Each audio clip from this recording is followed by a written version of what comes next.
Welcome to learnhowtoquilt.com.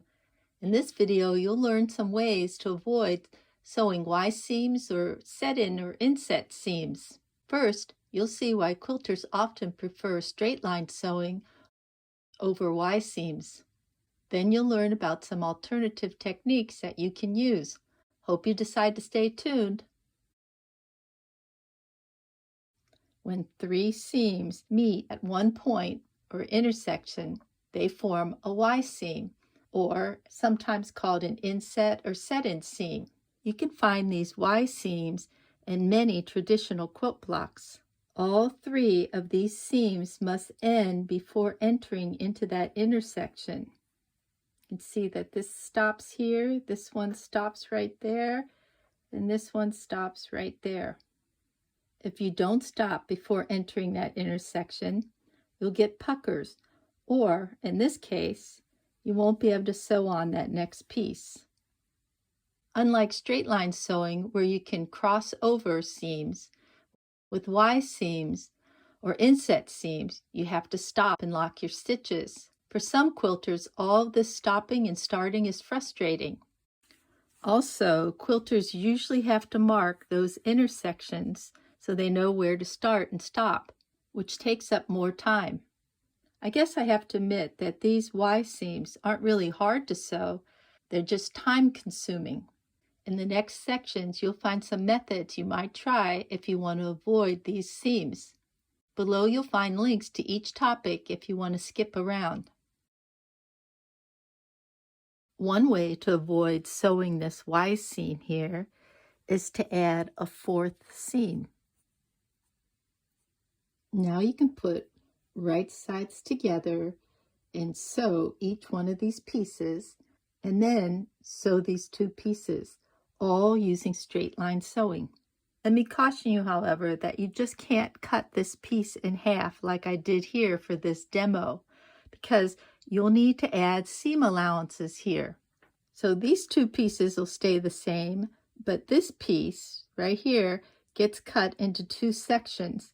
And you can see that I need to add a 1/4 inch for this section and a 1/4 inch for this section.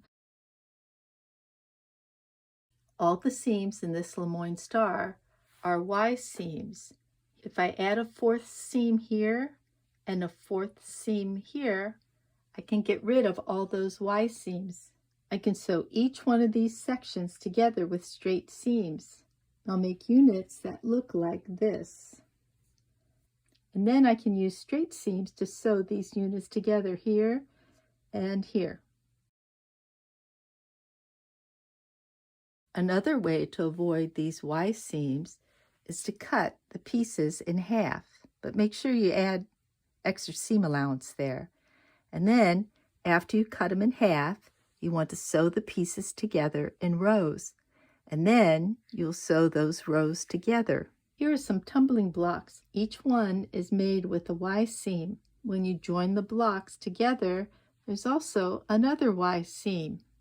If you cut each diamond in half and then sew these in rows, you'll avoid having to put in all these Y seams. Sometimes you can get away from these Y seams by changing the seam line. So here's the block with the Y seam, and here's the block without the Y seam. When these two fabrics are different, you'll notice that seam. But if the fabrics are the same, you won't notice so much.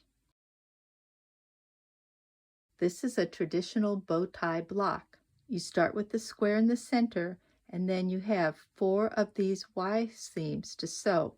Instead of one solid piece in the center, you can add 2 triangle pieces here with straight line sewing. Once these 2 are in place, you can put right sides together, sew those straight seams, press, and then sew that final straight seam. If you want to make this center a different color, just add 2 more triangles for a total of 4. If you like to applique, you can often use this method to get around making these Y seams. In this traditional picture frame, or sometimes it's called, if it's larger in the center, it's called the spool block. You have 4 Y seams here, 1 in each corner. You have 1 center square and then 4 of these shapes around the sides. So to set this up for applique, you'll cut 4 quarter square triangles, put these 2 together and sew a straight line, these 2 together, sew that straight line, and then sew them together. You don't even have to worry about matching in the center, because you're going to take this and applique right over the center, and no Y seams. You can add a partial seam to avoid Y seams. So I'll use this block as an example. If you sewed this piece on first, and then added this piece, and then that piece, and now you're ready to add the last piece, you can see that you have a Y seam here. So to avoid this inset seam here, when you sew the first 2 pieces together, you only want to sew a partial seam. Then I'll add the next piece here, the next piece here, and the final piece here. And my block will end up looking something like this. So now all I have to do is put right sides together and come in and finish this partial seam. I use partial seams to attach the borders of this quilt. So here's my partial seam. I sewed from here to here, making sure that this area was left open. Next, I added the blue border. Then I put right sides together and sewed. And here's the completed top. These 2 blocks look alike, but the one on the left was made with straight line sewing. The Lemoyne star on the right was constructed with all Y seams. If you're not a fan of sewing Y seams, try to find a look-alike block. Just Google the name of the block, in this case, tumbling blocks, followed by without Y seams. You might be pleasantly surprised by your findings. Hope you get a chance to try some of these techniques. Maybe you know another way to get around sewing Y seams. Please share with our subscribers by leaving a comment below or email me at ann@learnhowtoquilt.com.